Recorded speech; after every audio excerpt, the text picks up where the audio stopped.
ஒவ்வொரு பாஜக தலைவர்களாக சிறைக்கு சென்றிருக்கக்கூடிய காட்சியை நாம் பார்த்து கொண்டிருக்கிறோம்.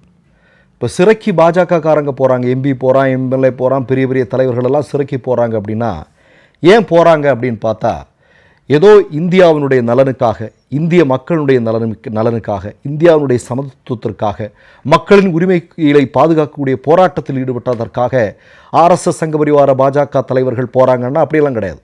எதற்காக போகிறாங்க அப்படின்னா, குண்டு வச்சாங்க, இந்தியாவில் குண்டு வச்சு அப்பாவி மக்களை கொன்னான். அடுத்தது இந்தியாவில் இருக்கக்கூடிய எல்லோருக்கும் பொதுவான இயற்கை வளங்களை கொள்ளையடித்து நல்லா காசு சாப்பிட்டான், பெரிய அளவில் ஊழல் செஞ்சான், சமூக விரோதிகளாக செயல்பட்டான்.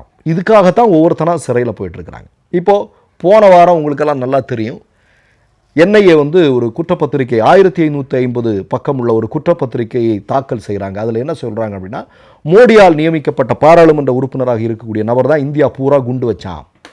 2008 இந்தியாவுடைய பல்வேறு இடங்களில் குண்டு வச்சது அவன் தான், இந்த ஆதாரம் இருக்குது, தூக்கி அவனுக்கு மரண தண்டனை கொடு. அவனே சொல்கிறான், என்னையே சொல்கிறான், நீ அவனுக்கு மரண தண்டனை தான் கொடுக்கணும், அதுக்கு குறைந்த எதுவுமே கொடுக்காத அப்படின்னு சொல்கிறான். இது ஒரு பக்கம் நடந்துட்டுருக்கு. அது நடந்து முடியலை.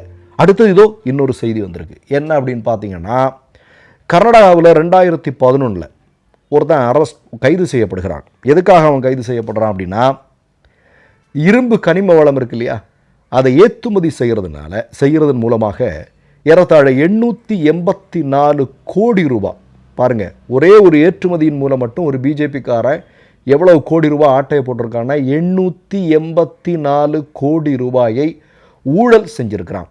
அப்படிங்கிறது 14 வருஷத்துக்கு பிறகு இன்னைக்கு உண்மை வெளி உலகத்திற்கு தெரிஞ்சிருக்கு, கோர்ட்டுக்கு தெரிஞ்சிருக்கு.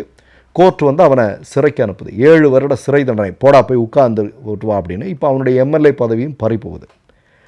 இந்த கர்நாடகாவில் இருக்கக்கூடிய இந்த ஜனார்தன ரெட்டி அப்படிங்கிறவன் ஏற்கனவே மிகப்பெரிய அளவில் ஊழலில் திளைத்து போனவன் தான். ஆனால் அப்படிப்பட்டவர்களுக்கு தான் மோடியும் பாஜகவும் கட்சியில் பொறுப்பு கொடுப்பாங்க. இப்போ தமிழ்நாட்டில் உங்களுக்கு தெரியும், ஆட்டுக்குட்டி அண்ணாமலை கட்சியில் பொறுப்பு கொடுத்ததெல்லாம் அஞ்சலை, பெரிய ரவுடிகள், மிகப்பெரிய கடத்தல்காரர்கள், சமூகத்தில் மிகப்பெரிய பதட்டத்தை உருவாக்கக்கூடியவர்கள், இந்த மாதிரியான ஆட்களுக்கு தான் இந்த ஏராளமான பதவிகளை வாரி வழங்கி கொடுத்த அண்ணாமலை நமக்கு தெரியும். ஏன்னா இல்லைன்னா தமிழ்நாட்டில் ஒத்த ஓட்டு பாஜக தான், வேறு யாரு போய் அந்த கட்சியில் இணைவா இல்லையா? இப்போ நீங்கள் கர்நாடகாவில் பார்த்தீங்கன்னா, ஒரு பக்கம் இந்த மாதிரியான கிரிமினல்கள் ஊழல்வாதிகளை கட்சியில் சேர்க்கறது, மறுபக்கம் வாரிசு அரசியல், இதெல்லாம் சேர்ந்து அங்கே கட்சி ஏறத்தாழ மூடு விழா தான். கர்நாடகாவில் பாஜகவுக்கு மூடு விழா.